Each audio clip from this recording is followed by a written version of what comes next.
సుప్రీంకోర్టుకి సంబంధించినటువంటి తీర్పును గురించి మాట్లాడదాం. సుప్రీంకోర్టు మరి దేనికి సంబంధించినటువంటి తీర్పునిచ్చింది ఏంటి అనేది ఒకసారి చూస్తే, సుప్రీంకోర్టుకి సంబంధించి ఒక కీలకమైనటువంటి తీర్పు వచ్చింది. ఈ తీర్పు అనేది దేనికి సంబంధించింది అని అంటే చిన్నపిల్లలకి సంబంధించినటువంటి సంరక్షణ కోసం ఇచ్చినటువంటి తీర్పు. సో సుప్రీంకోర్టు ఇటీవల ఎవరి సంరక్షణకి సంబంధించినటువంటి తీర్పునిచ్చింది అనేటువంటి అంశాన్ని మనల్ని క్వశ్చన్గా అడగొచ్చు. అలా అడిగితే మీరు చెప్పాల్సినటువంటి ఆన్సర్ ఏంటి అని అంటే మహిళా మరియు శిశు సంరక్షణకి సంబంధించినటువంటి ఒక కీలకమైనటువంటి తీర్పునిచ్చింది అని చెప్పేసి ఆన్సర్ చేయాల్సి ఉంటుంది. సో దేనికి సంబంధించి అని అంటున్నాం, మహిళ మరియు శిశుకి సంబంధించినటువంటి మహిళ మరియు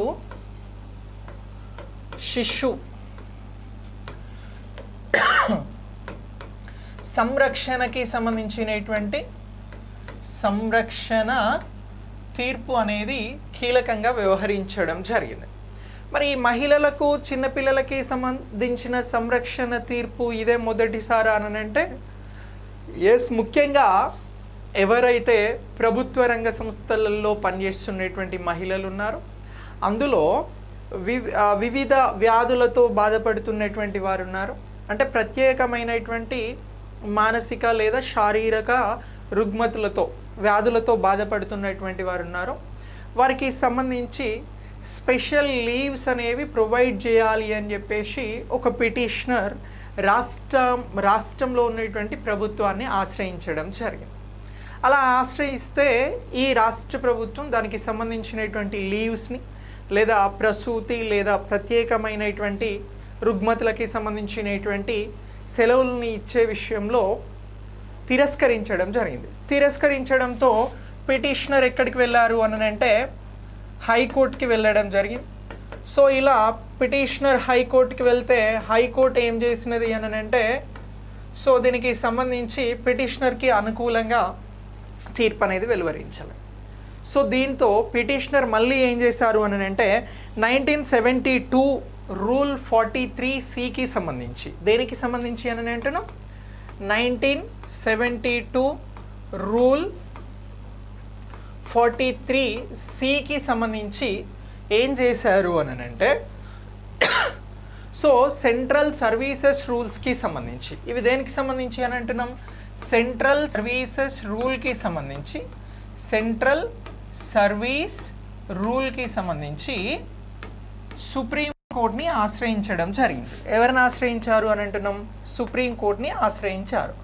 సో ఇలా సుప్రీంకోర్టుని ఆశ్రయిస్తే ఇప్పుడు సుప్రీంకోర్టు దీనికి సంబంధించినటువంటి జడ్జిమెంట్ని ఇచ్చింది.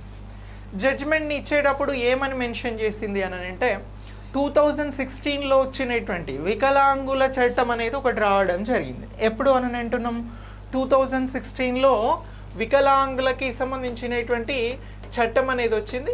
ఇగో ఈ వికలాంగుల చట్టము అని అంటున్నాం. సరే ఇక్కడ వికలాంగుల చట్టం ఎందుకు వస్తుంది మళ్ళీ అని అంటే మనం ప్రత్యేకమైనటువంటి రుగ్మతులకి సంబంధించి అని అన్నాం. వికలాంగుల చట్టం పరిధిలో ప్రత్యేకమైనటువంటి రుగ్మతలు ఎవరైతే కలిగి ఉన్నారో వారిని ఇక్కడ ఈ చట్టం ప్రకారం గుర్తించడం జరుగుతోంది. ఈ చట్టం ప్రకారం తల్లిదండ్రులకి కానీ పిల్లలకి సంబంధించినటువంటి సమస్యలు అనేవి ప్రత్యేక రుగ్మతలుగా గుర్తించబడితే వారికి సంబంధించి ఏం చెప్పారు అని అంటే ప్రసూతి సెలవులను అదనంగా ఇవ్వాల్సి ఉంటుంది అని చెప్పేసి సుప్రీంకోర్టు అనేది చెప్పడం జరిగింది. వేటిని ప్రసూతి సెలవులను అదనంగా ఇవ్వాలి అని చెప్పేసి ఎవరు చెప్పారు అని అంటున్నాం సుప్రీంకోర్టు అనేది చెప్పడం జరిగింది. సో ఇలా ఈ సుప్రీంకోర్టు ఇచ్చినటువంటి తీర్పును గురించి మనల్ని ఎగ్జామినేషన్ పాయింట్ ఆఫ్ వ్యూలో క్వశ్చన్ అడగడానికి అవకాశం ఉంటుంది.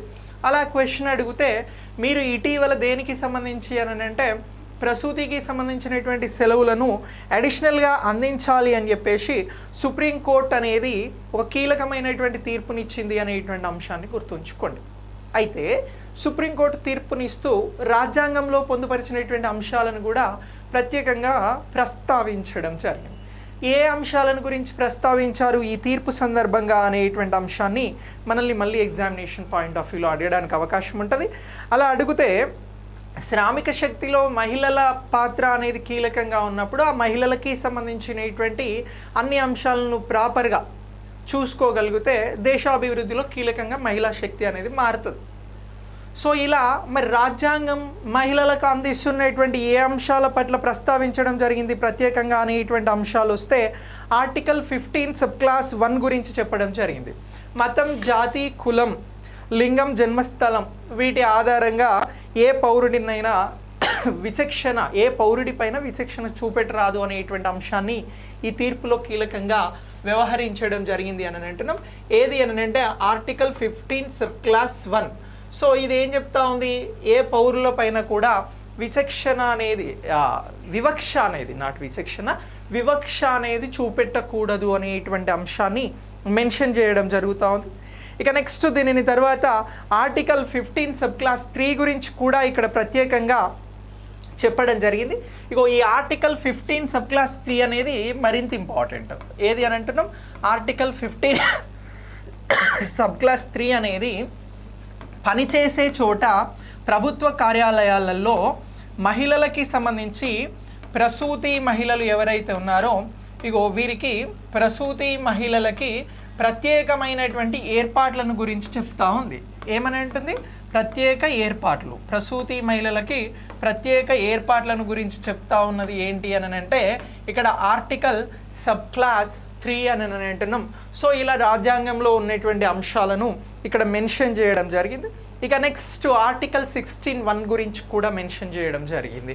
సో ఇప్పుడు ఈ ఆర్టికల్స్ మీద ఎలా క్వశ్చన్ వస్తుంది అనేటువంటి అంశాన్ని మనం ఒకసారి డిస్కస్ చేస్తే ఇక్కడ ఉపాధికి సంబంధించి అలాగే నియామకాలకి సంబంధించినటువంటి అంశాలలో పౌరులందరికీ సమాన అవకాశాలు కల్పించాలి అని చెప్పేసేదే ఈ ఆర్టికల్ 16 సబ్ క్లాస్ 1.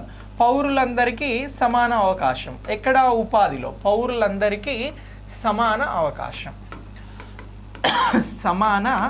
అవకాశం గురించి చెప్పడం జరుగుతూ ఉంది. సో ఇటీవల సుప్రీంకోర్టు వెలువరించినటువంటి శిశు సంరక్షణకి సంబంధించినటువంటి కేసుకి సంబంధించినటువంటి ఆర్టికల్స్ని గుర్తించండి అని అంటారు. డెప్త్ క్వశ్చన్ అవుతుంది. సో ఇక్కడ మనం ఆర్టికల్ 15 సబ్ క్లాస్ 1 అనేది వివక్ష చూపెట్టరాదు అని అంటున్నాం. ఇక నెక్స్ట్ ఆర్టికల్ 15 సబ్ క్లాస్ 3 అనేది పనిచేసేటువంటి చోట మహిళలకి సంబంధించి ప్రసూతి మహిళలకి సంబంధించి ప్రత్యేకమైనటువంటి ఏర్పాట్లు ఉండాలి అని అంటున్నాం. ఇక ఆర్టికల్ 16 సబ్ క్లాస్ 1 అనేది పౌరులందరికీ సమానమైనటువంటి అవకాశాన్ని ఉపాధిలో కల్పించాలి అని అంటున్నాం. సో ఇలా ఇగో ఈ అంశాలన్నింటినీ కూడా మెన్షన్ చేస్తూ సుప్రీంకోర్టు అనేది తీర్పునివ్వడం జరిగింది అనేటువంటి అంశాలను మనం ఇక్కడ గుర్తుంచుకోవాల్సి ఉంటుంది. ఇగో ఇది శిశు సంరక్షణకి సంబంధించి ప్రసూతి సెలవులు అనేవి మహిళలకి సంబంధించిన ప్రత్యేక హక్కు అని చెప్పేసి ఇటీవల సుప్రీంకోర్టు తీర్పు ఇచ్చిందా లేదా అని అంటే ఇచ్చినది. సో దీనికి సందర్భంగా ప్రత్యేకంగా మెన్షన్ చేసినటువంటి ఆర్టికల్స్ ఏంటి అని అంటే 15 సబ్ క్లాస్ 1 అలాగే 15 sub class 3 article 16 sub class 1 అని చెప్పేసి గుర్తుంచుకోండి.